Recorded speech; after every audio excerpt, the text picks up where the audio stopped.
Abdominal examination. Abdominal examination begins with inspection. Abnormalities such as distension, scars, stretch marks, hematomas, and engorged veins can provide the first evidence for conditions involving the abdomen. The abdomen can be separated into individual regions to more precisely depict anatomical location. A classical distribution consists of 4 quadrants that are separated right from left by a single vertical plane and superior from inferior by a horizontal plane. Another common scheme divides the anterior abdominal wall into 9 anatomical regions. As part of this distribution, the upper, middle, and lower abdomen are separated into thirds. These regions enable more specific findings during examination. In contrast to examining the chest, auscultation of the abdomen should occur before palpation. Otherwise, stimulation of the bowels may trigger a false increase in peristalsis. Bowel sounds are physiologically heard as clicks and gurgles in an irregular pattern. Hypoactive or absent sounds can indicate a paralytic ileus, resulting postoperatively or from a condition like peritonitis. Hyperactive sounds may indicate gastrointestinal infection or trying to overcome obstruction, which could imply a mechanical ileus. Besides bowel sounds, an aortic bruit due to an aneurysm or stenosis may be auscultated at the upper umbilical area. Listen for possible renal artery bruits bilaterally from this area.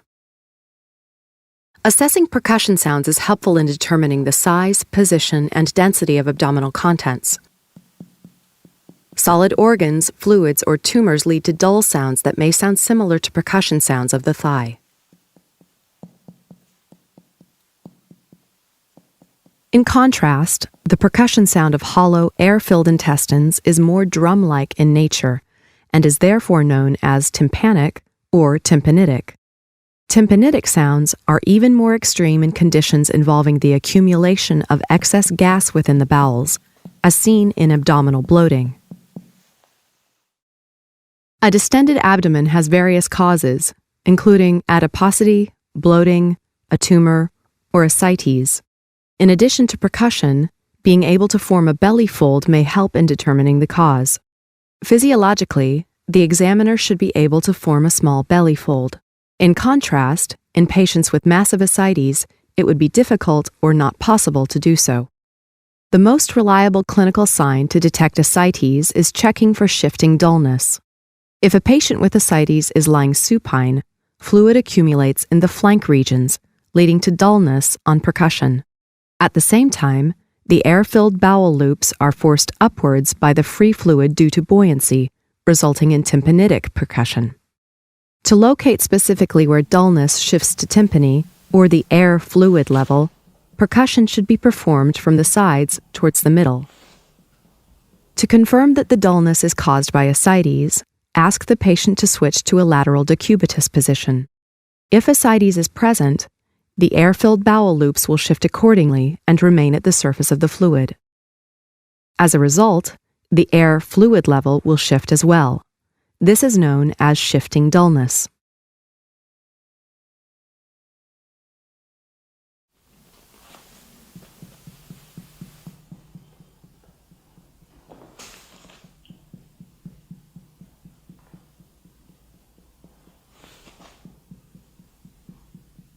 Palpation should be conducted last.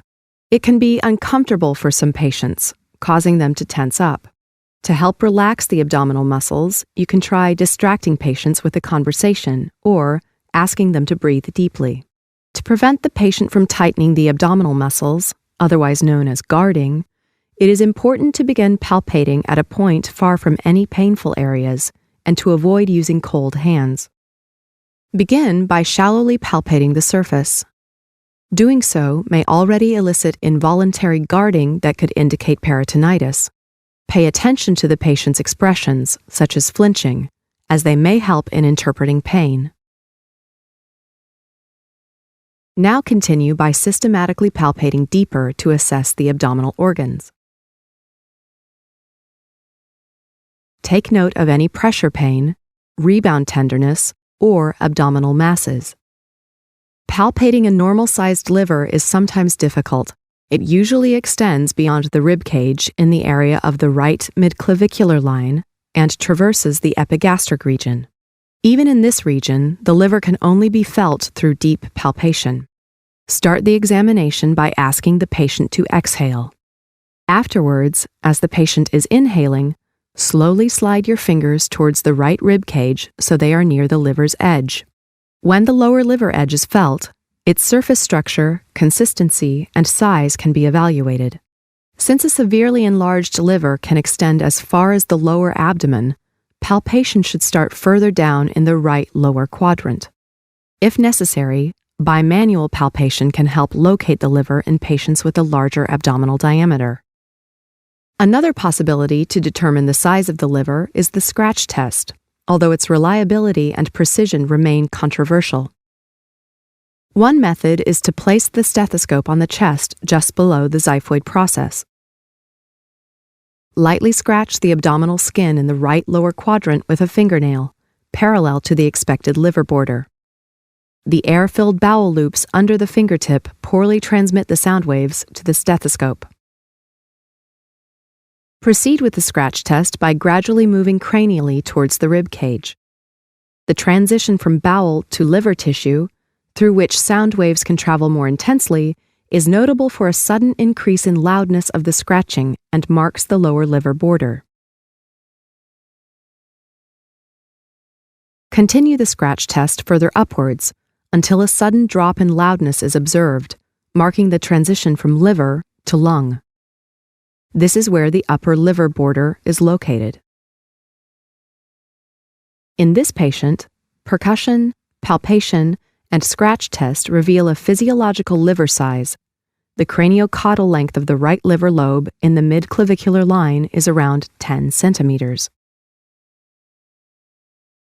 These examination techniques can help in examining a suspected hepatomegaly, but do not replace the standard clinical practice of abdominal ultrasound, which helps assess the liver more precisely.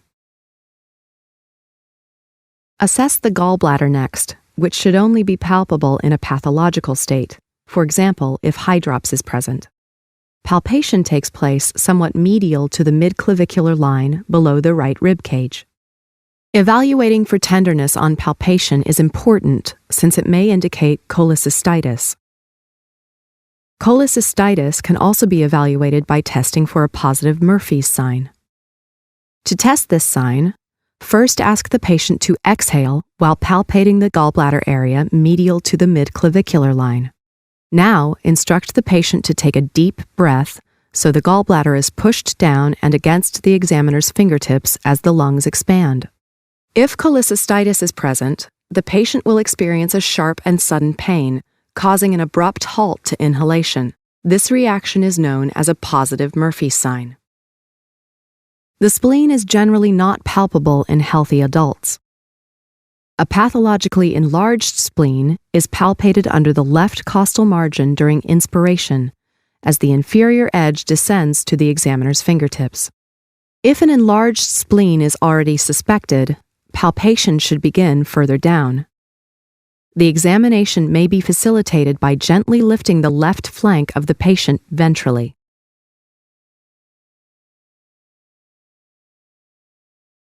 Percussion of the kidneys, located in the retroperitoneum, can also be done on abdominal examination.